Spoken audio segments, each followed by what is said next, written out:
Here's part 1 of the story. Tirunambi Sudarthi, Thiru Nambi Sudarthi. Centered around the theme of devotion, righteousness and personal, Tirunambi Sudarthi, பகுதி 1. பண்டைய தமிழ்நாட்டின் கோயில் ஊர். தமிழ்நாட்டின் ஆழ்ந்த கோயில் ஊர் சோழ மன்னர்களின் காலத்தில் மிகவும் பிரபலமாக இருந்தது. அந்த ஊரில் மிக முக்கியமான கோயிலாக இருந்தது ஸ்ரீ விஷ்ணு கோயில்.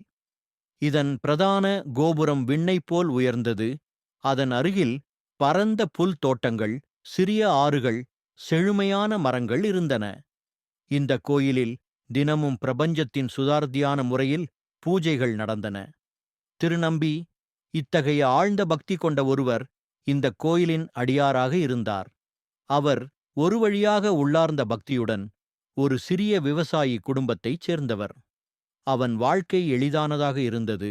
ஆனால் அவன் ஒரு விஷ்ணு பக்தராக இருந்து உள்நோக்கிய ஆன்மீகம் மேம்படுத்திக் கொண்டிருந்தான்.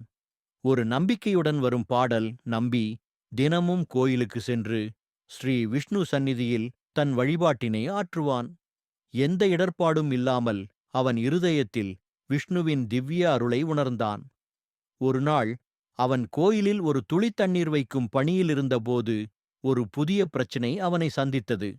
அந்த நாளில் ஒருவேளை ஒரு புதிய விஷயத்தை புரிந்தார்.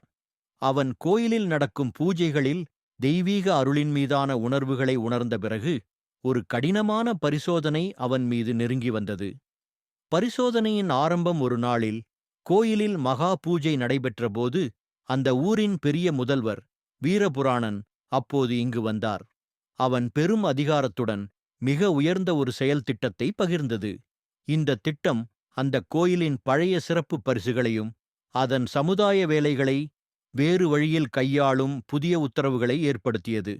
நம்பி அவனை மிகவும் மதித்துப் பார்த்தான். ஆனால் அந்தச் செயல் திட்டத்தில் சில ஊழியர்கள் கோயிலின் உண்மையான ஆழ்மையான வழிகளை மாற்றவும் பக்தி வழிகளை குறைக்கவும் சிந்தித்தனர். நம்பி இதை எதிர்த்து அவன் எவ்வாறு திரும்பி பார்க்க வேண்டும் என்று சிந்தித்தான். எப்படி இது இருதயத்தின் வழியில் தவறாகப் போகின்றது என்று நம்பி எண்ணிக்கொண்டான். இத்தனை தீர்வு இப்போது நம்பி ஒரு பெரும் முடிவை எடுத்துக்கொண்டான். அவன் பக்தியின் உண்மை முறையை ஒரு எழுச்சியுடன் பாதுகாக்க வேண்டுமென முடிவெடுத்தான்.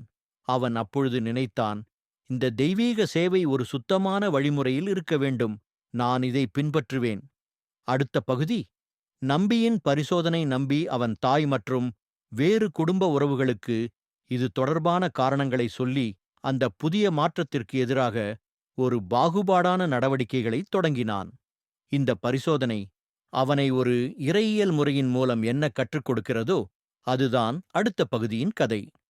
This is just the first part of the story where Thiru Nambi begins his spiritual journey while facing challenges in the form of external changes and internal conflicts. The devotion to Lord Vishnu is deeply reflected through his commitment to preserving the sanctity of temple practices. Would you like me to continue with the next part of the story, or focus on expanding specific elements further?